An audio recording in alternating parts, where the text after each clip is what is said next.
Hello everyone, welcome back to a new video. First of all, thank you so much for being here and thank you to everyone that subscribed in the last week or so. We are very close to 100 subscribers and I am so happy, so thank you so much for that. But without any further ado, let's light up a candle and talk about my fall book recommendations.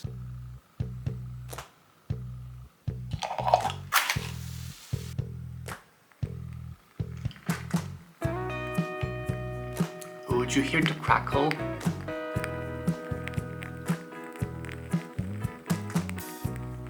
It's the good stuff.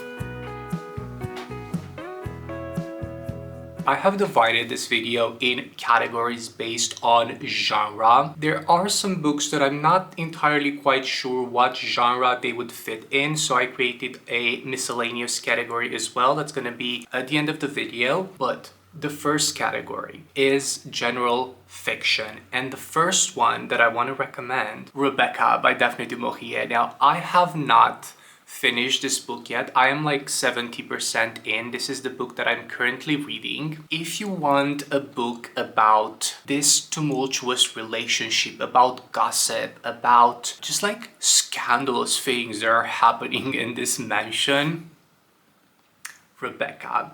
Granted, there's not a lot of plot and it's a lot of character development, beautiful descriptions. You know where the characters are located every single time. You know what they're surrounded by, what they are wearing, what they are eating. The prose is absolutely beautiful. It is modern and just so well written. In this one, we are following our main character who is in her early 20s, and while she is in the south of France with this old lady that she's taking care of, she stumbles upon Maxime de Winter and they fall in love, or I should say our main character falls in love with Max de Winter, and then they just get married and then they go to his mansion. She stumbles upon the ghost of Rebecca. Rebecca is the late wife of Maxime de Winter and she is everywhere. There are not a lot of things actually happening. It's more so our main character going and discovering different things. And I keep saying our main character because she doesn't actually have a name in the book, which is a very interesting stylistic choice on the part of Daphne du Maurier. I highly recommend this book. This is atmospheric, just beautiful for fall. It's a bit haunting, but it's not scary. This is an absolute joy and I'm looking forward to continue reading this one and finishing it. Next up, I want to recommend What Moves the Dead by T. Kingfisher. I have already talked about this book in my previous video, so I'm not going to insist too much. You have a lot of mushrooms. You have fungi. You have a mycologist, an old decaying house full of just rot. You have a creepy lake. You have everything in this one to experience the full mood. This is What Moves the Dead by T. Kingfisher. Oh my god, the sun is shining and I don't know what to do about it, so we're just gonna roll with it. The last book in the literary fiction category is We Have Always Lived in the Castle by Shirley Jackson. I almost said Shirley Temple. This book is giving the Addams Family vibes, but if Wednesday had a sister and they would live together in this secluded house with their uncle Fester, because when our main character was 12, her name is Mary Cat. So when Mary Cat was 12, their entire family was poisoned by sugar laced with arsenic. Now we are kind of living in the aftermath of that. Her sister was accused of killing her entire family. Now she is free and she lives with Mary Cat and their uncle. In my mind, his uncle Fester, but I think his name is Julian in the book. Our main character is truly psychotic and we don't actually know or understand what's happening. It's never explained. This is unsettling and eerie and a great time. It's also super short. It's like 170 pages. So We Have Always Lived in the Castle by Shirley Jackson. Let's move on to the next category, which is romance books. I don't read romance that much, but I have a couple of recommendations for fall that I think are perfect for this time of the year. The first one is The XX by Erin Sterling. If you want just like a rom-com, a fun time in this small town with a lot of side quests where the main character is kind of quirky and she's a witch and she accidentally casts a curse on her college or high school boyfriend, and now she realizes that he's actually cursed and they team up to break his curse, and they have a lot of sex in the library, and that's the XX. My next recommendation is The Dead Romantics by Ashley Poston. This is considered a paranormal romance. We are following our main character who is a ghostwriter and she can see ghosts. So when her new editor appears at her job, she thinks he's cute, and then she receives this phone call from her mother saying that unfortunately her dad passed away and she has to go back to her hometown, take care of the funeral and everything. And while she's there, she starts to see the ghost of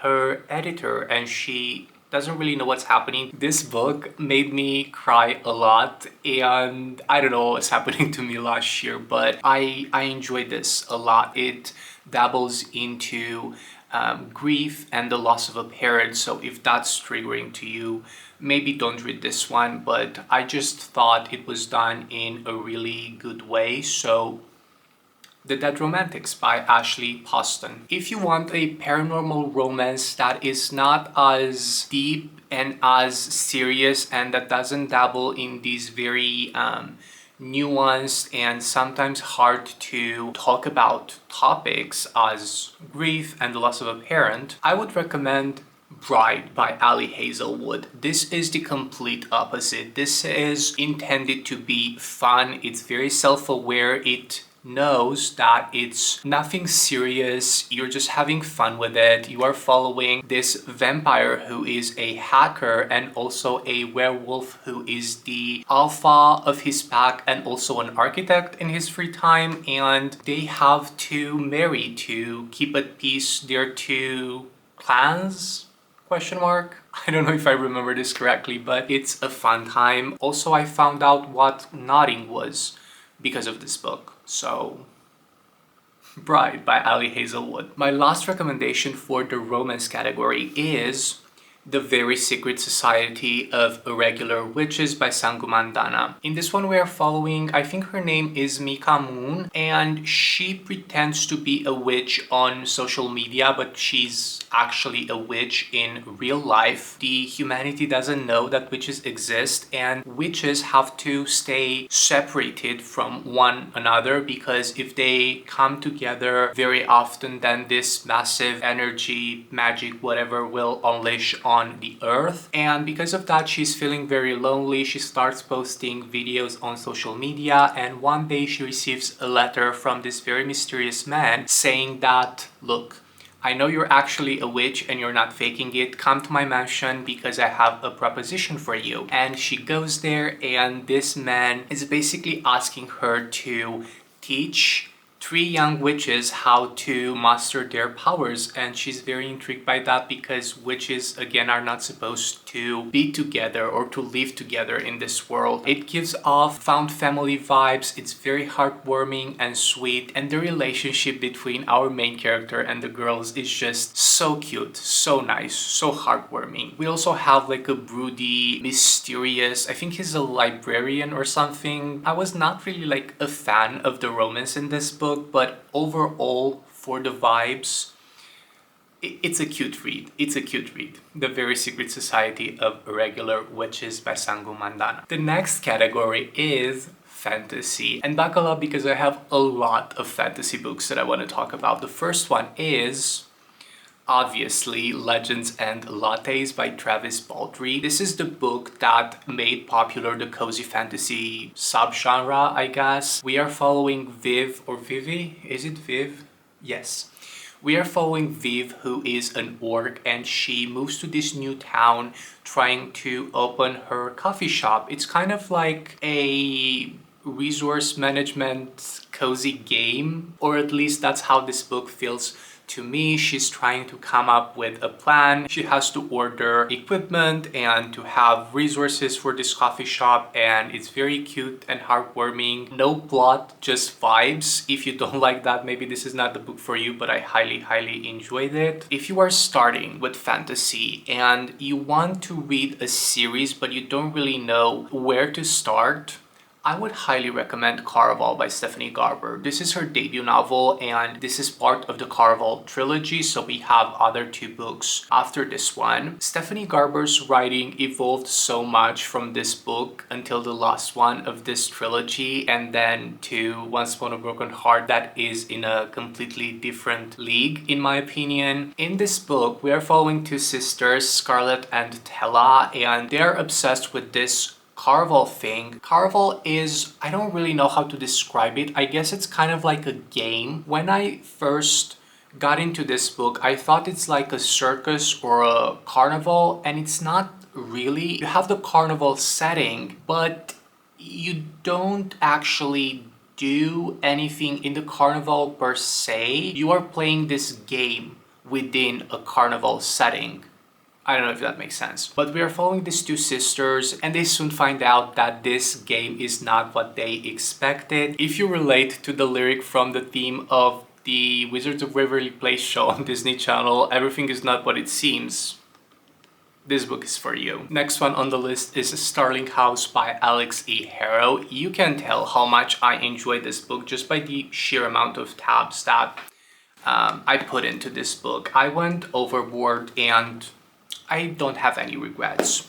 If you want a sentient house, if you want a main character that's kind of annoying and makes really questionable decisions, but you also kind of get why she makes those decisions. If you want a mysterious troubled man who lives in this old abandoned mansion and weird things are happening, Starling House by Alex E. Harrow. This wouldn't be a recommendations video without Olivia Blake. Let's actually start with this first one because I'm not gonna tell you that much about it. I already talked at length about this in my mid-year book freakout tag. And again, another book that I annotated a lot. This is basically inspired by Shakespeare's Romeo and Juliet. It happens in, I think it's in Manhattan.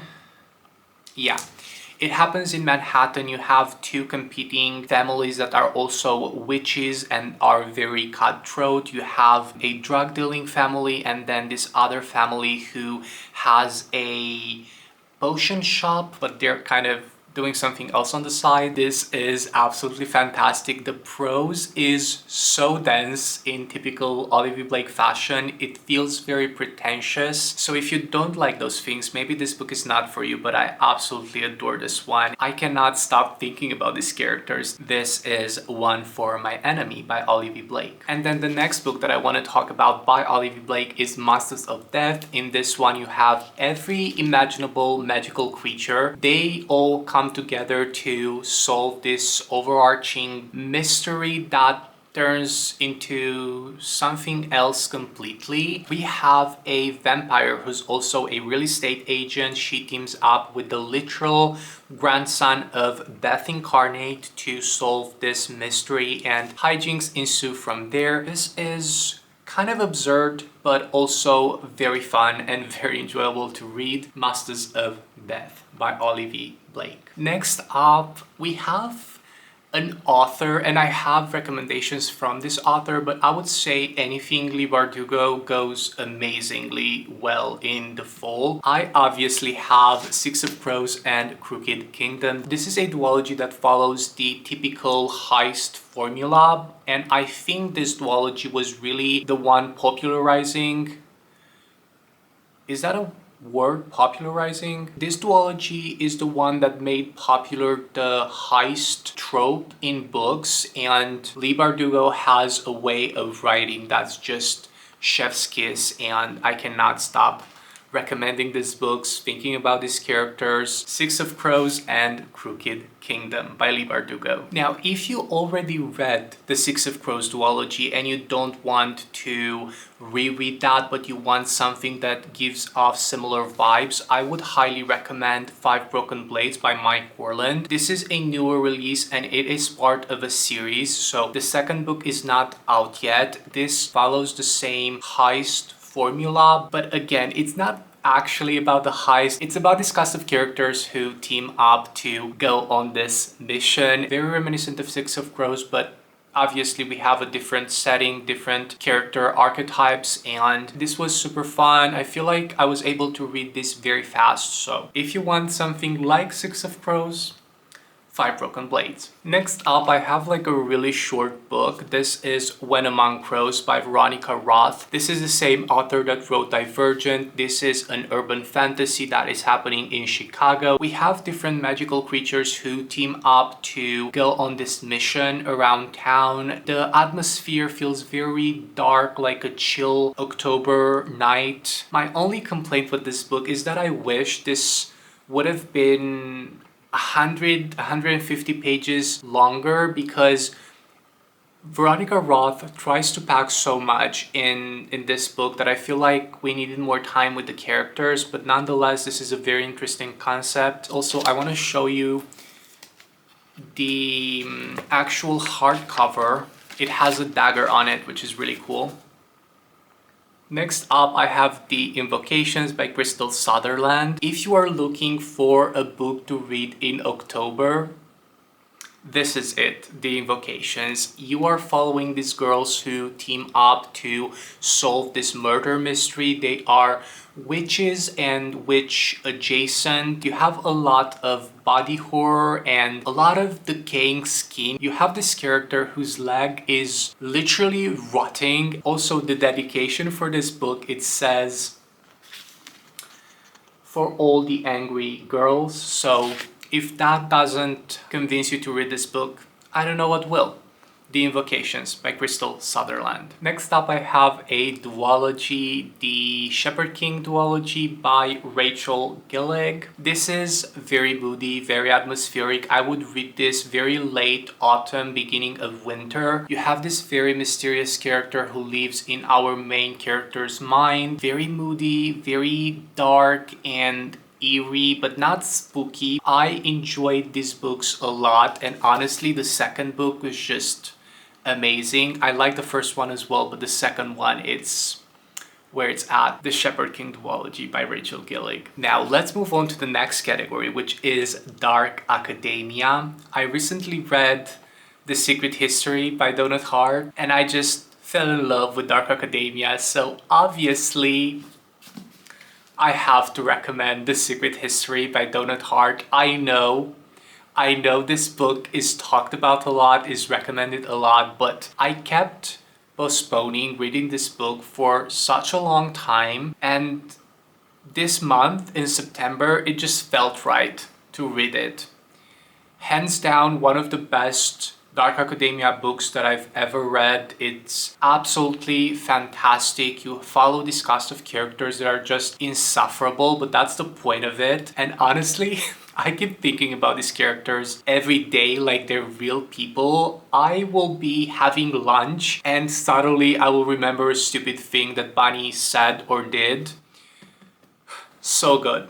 The Secret History by Donut Hart. Next up, we have Ninth House and Hellbent by Leigh Bardugo. These are very different from any other dark academia books that I've read, just because they're very heavy on the fantasy element of it. We have our main character who can see ghosts. You have secret societies. You have just a lot of seances and, again, body horror. I would definitely check the trigger warnings for Ninth House specifically. I don't remember if in Hellbent something necessarily graphic happens, but in Ninth House, definitely check the trigger warnings. If you are okay with all of the trigger warnings, I would definitely recommend this because it's just so amazing what Leigh Bardugo accomplished in these books. This is not necessarily critiquing the academia or the education system or the elitism. It's just the atmosphere of dark academia, but it's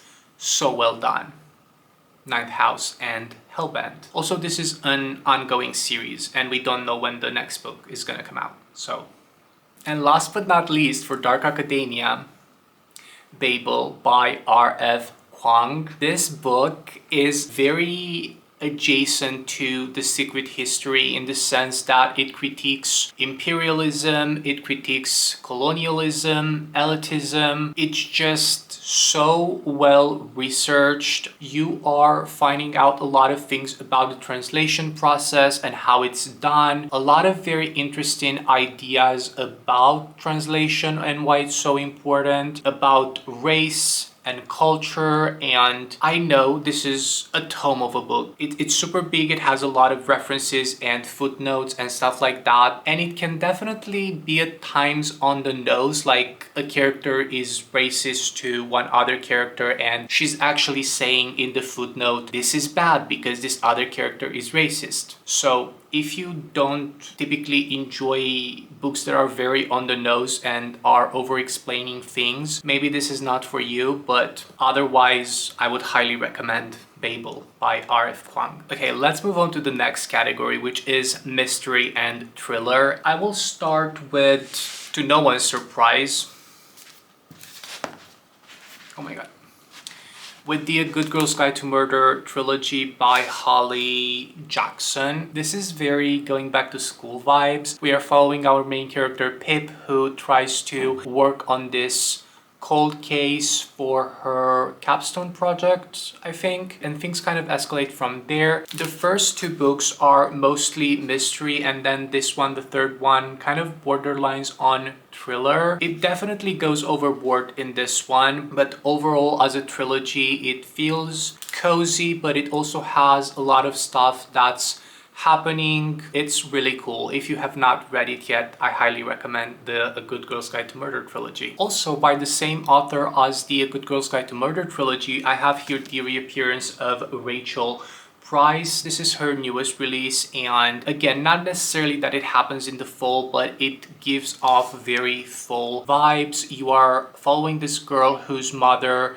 went missing like a while ago, and all of her life she lived in the shadow of this event that happened to her mom. And now all of a sudden her dad signed the rights for a documentary on the disappearance of Rachel Price. But as soon as they start filming the documentary, Rachel Price reappears, hence the reappearance of Rachel Price. The ending, definitely a bit overboard, and you kind of have to suspend your disbelief for a second, but this was thrilling and enjoyable and a very, very quick read. So this is the reappearance of Rachel Price by Holly Jackson. Next up, more so an author than a series or books, but Jennifer Lynn Barnes. I don't know what it is about Jennifer Lynn Barnes, but her books just scream cozy fall to me. I have this year I have read The Inheritance Games by her, but my favorite series, it's the Naturals series. I don't have physical copies of these books yet. The Naturals by Jennifer Lynn Barnes is fantastic. It follows this cast of characters as they are working on cold cases, but they are actually contracted by the FBI because they possess these natural abilities, hence the name of the series, The Naturals. One of them can spot lies in a second. She's a human lie detector. Two other characters are very good with reading body language and profiling people just by looking at them. They know everything about their life, about how they behave, and so on. I read this last year and I couldn't put my Kindle down until I finished the whole series. It's very fast-paced in typical Jennifer Lynn Barnes fashion. You have very short chapters, so it just feels like you're reading super fast. The ending, the last book, not sure how I feel about it, but the overall series is amazing. The Naturals by Jennifer Lynn